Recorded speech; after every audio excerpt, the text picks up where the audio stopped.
Dear ladies and gentlemen, today I would like to say a few words about. Oops, I shouldn't have said ladies and gentlemen. My goodness, I'm so non progressive.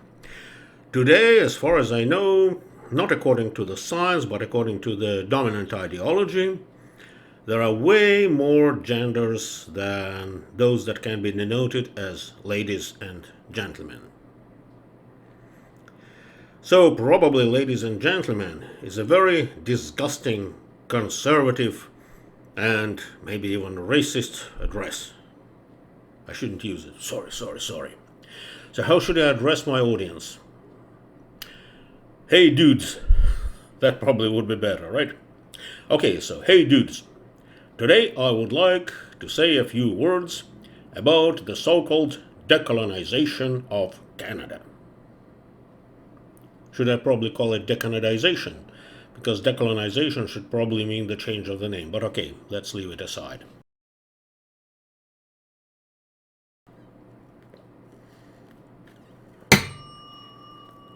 So, what is decolonization of Canada?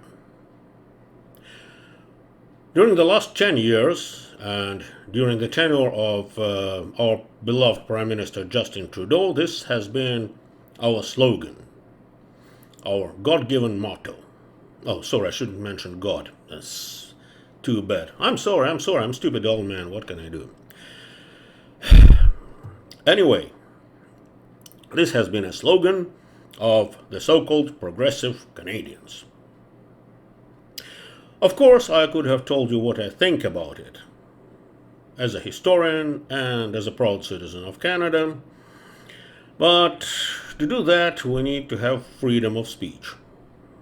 Oh yes, some of you could say that freedom of speech is guaranteed by Canadian Constitution. Yeah. I can tell you something, as a historian, that in the Stalinist USSR, the Constitution, the Soviet Constitution, also guaranteed people freedom of speech. However, one wrong word, or maybe even sometimes one wrong thought, could bring a person to a concentration camp or to a nice meeting with a shooting squad. So whatever is guaranteed by any constitution is not guaranteed if it's not guaranteed. And we do not have freedom of speech. We don't need it here. We have political correctness. And not only in Canada, but in the United States and in Western Europe and in Australia, you name it.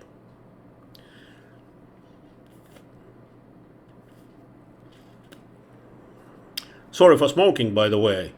But you know what? My ancestors used to smoke, to drink, to eat meat, to withstand cold winter and hot summer, and they didn't call it climatic disaster. And I'm one of their humble descendants. What can I do? So anyway, I'm not going to discuss the politics of decolonization, because again, as I said, you need to have freedom of speech to discuss it. So all I can do at this point is to ask myself and our audience a couple of questions. So far, I guess, for asking questions, you shouldn't be persecuted. Actually, you can be persecuted. Of course, you can lose your job, and how are you going to pay your mortgage? And you can lose this and that. I don't have mortgage though, so all I can lose is my humble life.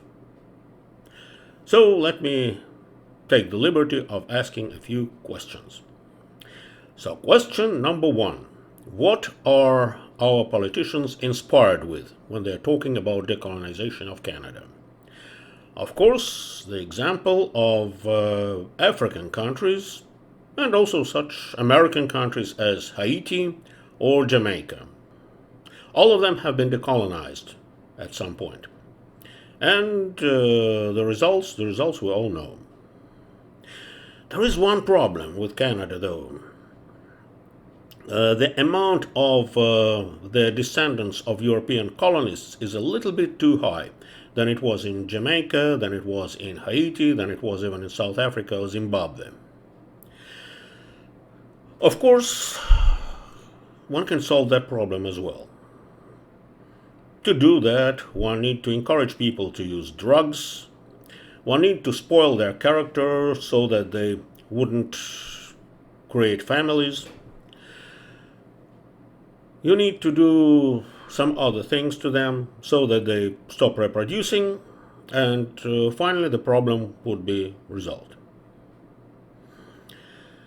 So my question is, do those politicians, those decolonizers, wish to see Canada as nice as Jamaica or Haiti or Zimbabwe?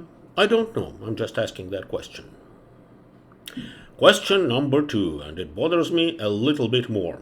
The previous question doesn't bother me too much because, as a historian, I know for sure that most of the once developed world will look like a third world country, like a bunch of third world countries in the nearest future. That's inevitable, so why bothering? There is another question that really bothers me. If our politicians are aimed at decolonization of Canada, it should mean that they shouldn't encourage further colonization, so bringing further colonists. Then why do they keep our southern borders open and let thousands of people daily cross the Canadian borders? Most of those people are coming from Mexico, from Africa, from the Muslim countries of the Middle East, and my goodness, I don't want to say anything against this illegal immigration, as it was called recently. No, you cannot say that it's illegal immigration, but spontaneous migration, let's put it that way. So I have nothing against that spontaneous migration because I'm very, very political correct and very law-abiding Canadian citizen. But what I don't understand, how comes you want decolonization and you're bringing new colonists? Well, those migrants are colonists because they are not Aboriginal people, right?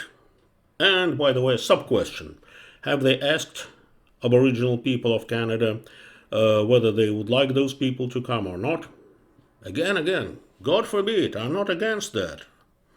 I'm just asking. That was question number 2.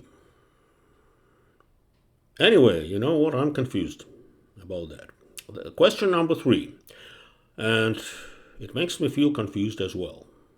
In my humble opinion, those people who are promoting decolonization of Canada, and most of them, practically all of them, are the descendants of the European colonists of the past. This is nothing compared to 1,505 children buried in unmarked graves. This is nothing. If they are honest, and I hope they are, right? They should immediately lay down their Canadian citizenship and give it up and move back to the countries from which their ancestors came here 100, 200, 250 years ago. Whether it was England, Scotland, maybe Germany, Ireland, of course, Sweden, you name it. And that's not enough. They also need to give up their real estate property here, and they have a lot of it, believe me. Because if they claim that their real estate property has been built on a stolen land, then it means that it needs to be restored to the Aboriginal people.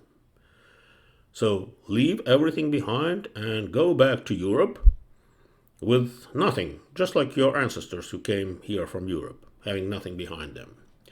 For some reasons, they are not prepared to do that. And when I'm asking those people, why are you not giving up your Canadian citizenship, their reaction is very similar to the reaction of a US vice president. You know what their reaction is? It's ha ha ha ha ha. And that's it, no answer. Oh, Jesus Christ, and Matka Boska Guadalupeska. And finally, I have one more question. This refers to the former immigrants to Canada who legally and officially came into this country in the 80s and in the 90s, having paid tons of money to the government, having proven that they are qualified specialists speaking English and a bit of French and blah blah blah and this and that. When they were applying for permanent status residence in Canada, they believed that they were coming to a legitimate country, prosperous, liberal, and a country with almost unlimited possibilities.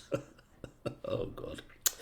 Anyway, but if we take seriously what the promoters of decolonization are telling us, then shouldn't we think that Canada is an illegitimate formation built on a stolen land, and then those poor immigrants have been deceived, and maybe they need to go back with some significant compensation? I don't know.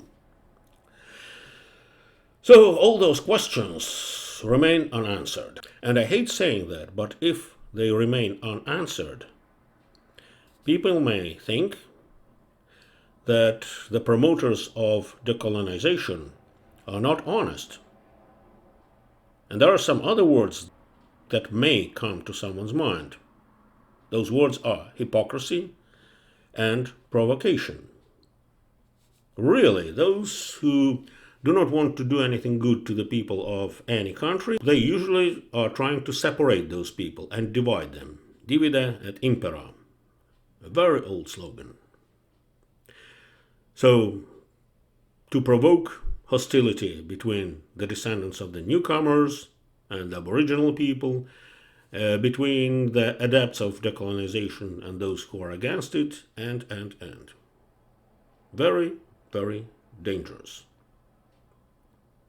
And at the end, speaking about the stolen land, I hate saying that, but as of today, any single nation, any single ethnic group anywhere in the world lives on a stolen land, if we use these terms. Because most future nations came to the lands that had been inhabited by other people, from whom they stole the land. Let's not go too far. Let's take a look at early medieval England. Anglo-Saxons, who came from what is today northern Germany and southern Denmark, Jutland, came to what is now England. Those days it was called Brittany, killed a considerable amount of the Aboriginal people, Celtic-speaking people, and took over their land, calling it England. So do contemporary English people live on the stolen land? Should they decolonize it? Should they go back to Jutland, to southern Denmark? I don't know. Scottish people, after they had been pushed by Anglo-Saxons to the north, they stole the land from the Pict people. You heard about Picts? You can Google it. They don't exist anymore. Does it mean that Scotland is on the stolen land? I don't know. Germanic people came from Scandinavia to contemporary Central Europe, to the places where today's Germany, Austria, Switzerland, northern Italy are. And they also took this land from those people who lived there. There were Celtic people and some other peoples living there. Also stolen land. Slavic people took the land from the Scythians, Sarmatians, etc. So everyone, everywhere, lives on the so-called stolen land. But using this term and encouraging the use of it is probably nothing more but a provocation. My final advice is try to avoid being fooled and provoked. That's all I can say. Wishing you all the best. Bye-bye.